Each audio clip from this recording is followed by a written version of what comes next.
Please click like and subscribe to the channel for more moral support and interest in providing content that satisfies you. In the beginning of the movie, two Mormon missionaries, Sister Barnes, Sophie Thatcher, and Sister Paxton, Chloe East, sitting and discussing pornography since Paxton watched a video and felt bad for the actress in it. They go around town trying to talk to others for conversion. On the street, they spot some teenage girls who play a mean prank on Paxton by pulling down her skirt to see if she has magic underwear. Paxton also talks to Barnes about how people mock their religion, but Barnes doesn't seem too bothered by it.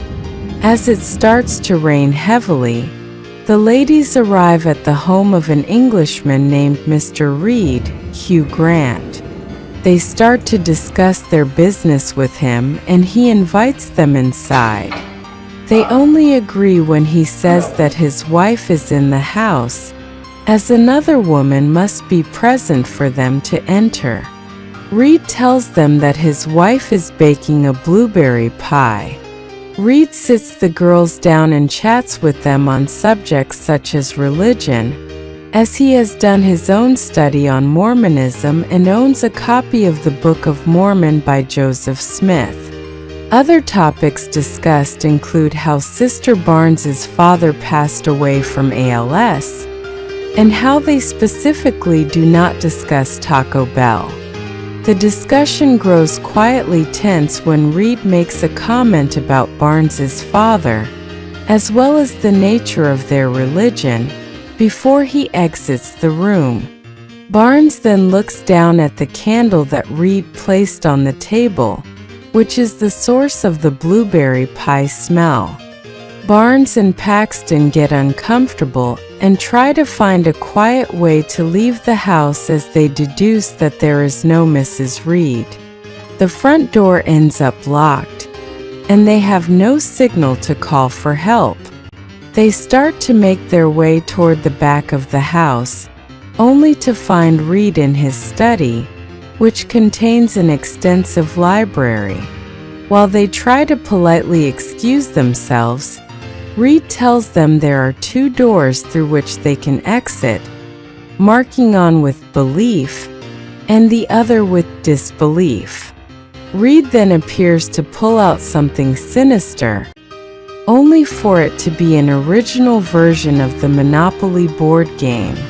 He then begins a lecture to the missionaries about how it derived from a previous board game called the Landlord's Game.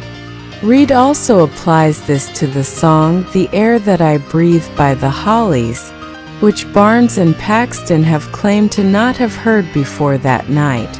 But he knows that they are familiar with the song "Creep" by Radiohead since that song used elements from the former song.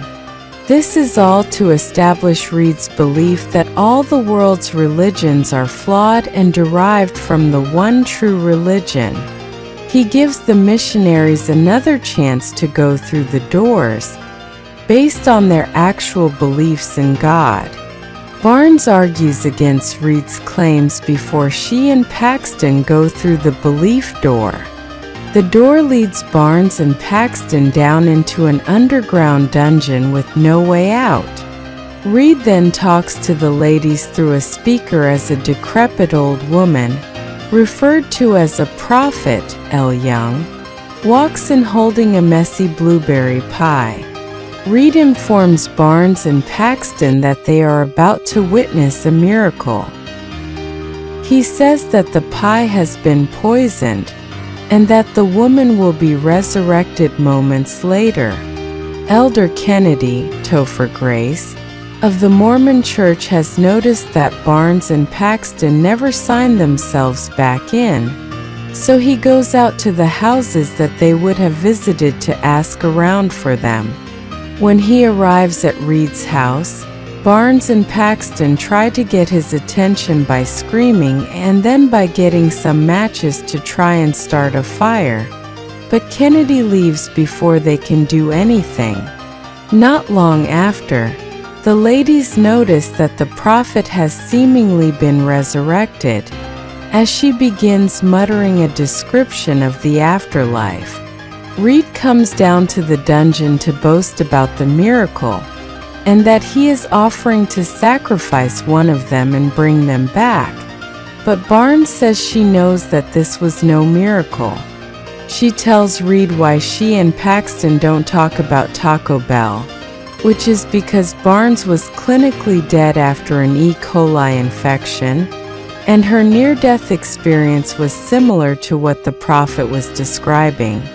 Before she can go on, Reed slashes her throat, claiming that she will come back. After a few minutes, Reed determines that Barnes cannot be brought back. He cuts into her arm and finds a metal pin inside, claiming it to be a microchip and that Sister Barnes was supposedly never real, nor is any of Paxton's reality. Paxton then tells Reed she knows that the metal item was a contraceptive device, and she knows what he really did. The first prophet really did die, but the resurrected one was another woman who was given a script by Reed to describe the afterlife. What Reed did not count on was the woman telling the ladies that it's not real. The second woman switched the dead one with herself while the girls tried to get Kennedy's attention. Paxton then goes down the trapdoor where the dead woman would be, which Reed lets her enter so that Paxton can see the one true religion. Paxton finds many other women in cages and comes to the conclusion that, in Reed's mind, the one true religion is control, especially since he tried to make them kill themselves and believe it was their idea. As Reed tries to taunt Paxton, she stabs him in the throat with a hidden letter opener that Barnes gave her for protection. She runs for an exit but doesn't make it far before Reed stabs her in the gut with the letter opener. As they start to bleed out, Reed says to pray for them. Paxton says praying doesn't really do anything, and is more of just an act of kindness. She starts to pray while Reed crawls over to try and finish her, but he gets whacked in the head with a plank of wood with nails sticking out, killing him. The blow was dealt by Sister Barnes, who lives long enough before collapsing into Paxton's arms. Paxton finally manages to find a window to escape from, as it is now morning and the storm has cleared up. She sees a butterfly land on her hand, as she had earlier stated that she would like to come back as one when she dies. Paxton looks away for a second, and the butterfly disappears. Please click like and subscribe to the channel for more moral support and interest in providing content that satisfies you.